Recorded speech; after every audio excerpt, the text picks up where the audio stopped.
বীরেন্দ্রলাল দেবনাথ সাহেবকে আমার পক্ষ থেকে অভিনন্দন জানাচ্ছি। আপনাদের উৎসব চলছে, একের পর এক উৎসব চলছে। মুসলমান মসজিদে যাচ্ছে, সনাতন ধর্মীরা মন্দিরে যাচ্ছে, খ্রিস্টান গির্জা যাচ্ছে, বৌদ্ধ পেগোড়ায় যাচ্ছে, যার যার ধর্ম স্বাধীনভাবে এই দেশে পালন করছে। এটাই বাংলাদেশ। যারা শান্তি আর নিরাপত্তার পথে বাধা হয়ে দাঁড়ায়, তারা ফ্যাসাদ লাগায়, তারা অশান্তি সৃষ্টি করে। আমরা পরিষ্কার ভাষায় বলতে চাই, আমরা শান্তি চাই, আমরা নিরাপদ জীবন ব্যবস্থা চাই। এই দেশটি সবার অংশগ্রহণে এটা শান্তির প্রতীক।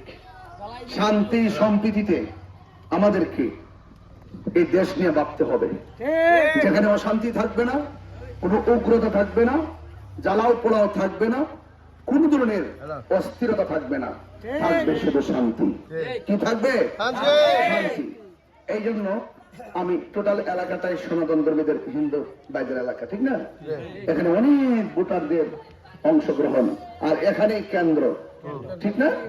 তো আমি আপনাদের কাছে অনুরোধ করে যাব, আমার পূর্বে বক্তব্য রাখছিলেন খুব সুন্দর ভাষায়, নাম কি? প্রেমানন্দ দেবনাথ। তিনি খুব সুন্দর বক্তব্য দিয়েছেন। তিনি বলেছেন, ইউটিউবে ফেসবুকে আমার বক্তব্য শোনেন, আমি যে সম্প্রীতি নিয়ে কথা বলি, আমি কিন্তু আজকে নতুন বলছি না, 22টি বছর ধরে এদেশের শান্তির জন্য, সম্প্রীতির জন্য আমি কথা বলেছি। আমার অধিকার, আমার অগ্রাধিকার আছে, আমার দাবি থাকতে পারে, যেখানে আমি শান্তির জন্য সকলে মিলেমিশে একটি সুন্দর দেশ চাই।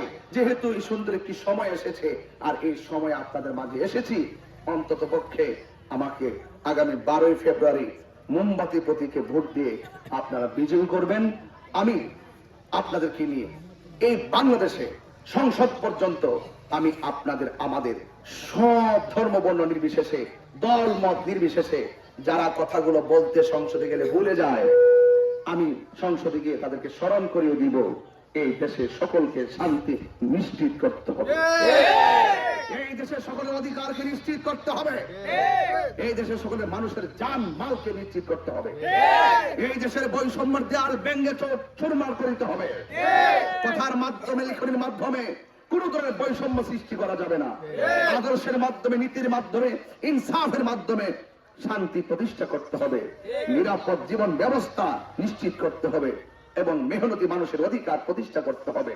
এই জন্য আজকে আমি আপনাদের খেদমতে এতটুকু বলে গেলাম, আপনারা আসন্ন ত্রয়োদশ জাতীয় সংসদ নির্বাচনে 12ই ফেব্রুয়ারি সকাল সকাল মোমবাতি প্রতীকে ভোট দিয়ে সুমহান সংসদে গিয়ে আপনার হয়ে, চা শ্রমিকদের হয়ে, মেহনতি মানুষের হয়ে, বিভিন্ন শ্রমজীবী মানুষের হয়ে, তাদের যে কষ্টের কণ্ঠের আওয়াজ কানে শ্রবণ করেছি, হৃদয়ে ধারণ করেছি, আমি যেন আপনাদের কণ্ঠগুলো সংসদে আপনার হয়ে তুলে ধরতে পারি।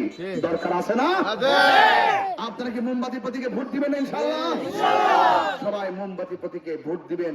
এবং আমার বাড়িতে মা বোন যারা আছেন, দিদি খালারা যারা আছেন, মাসিরা যারা আছেন, সকলকে আমার আশীর্বাদ দিবেন, আমার জন্য দোয়া করতে বলবেন, এবং আমি যেন সংসদে গিয়ে এই দেশের জন্য, দেশের সম্প্রীতির জন্য, শান্তির জন্য, নিরাপদের জন্য একটি সুন্দর জনপদ, সুন্দর চুনারঘাট, সুন্দর মাধবপুর যেন আমি গঠন করতে পারি, এবং এই দেশের শিক্ষা, স্বাস্থ্য, অবকাঠামো উন্নয়ন থেকে শুরু করে প্রত্যেকটা মানুষের অধিকার যেন সুষম বন্টন নীতির আলোকে আমি পৌঁছে দিতে পারি, সেই ব্যবস্থাটুকু করে দিয়েন। আমি আপনাদের পাশে বিগত দিনে ছিলাম, এখনো আছি, ভবিষ্যতে থাকবো। আপনাদের উপরে, এই সনাতন ধর্মীদের উপরে কোন ধরনের নির্যাতন হলে, কোন ধরনের হুমকি দামকি আসলে, ইনশাআল্লাহ আমি কথা দিয়ে যাচ্ছি, এই দেশের শান্তি রক্ষায় আপনাদের পাশে থাকবো, আপনাদের হয়ে আমি লড়াই করে আপনাদের পাশে আমি থাকবো ইনশাআল্লাহ। ভালো থাকবেন, সুস্থ থাকবেন। জয় হোক মেহনতি মানুষের, জয় হোক সনাতন ধর্মীদের, জয় হোক চা শ্রমিকদের, জয় হোক মোমবাতি প্রতীকে সালাম এবং আদাব জানাচ্ছি।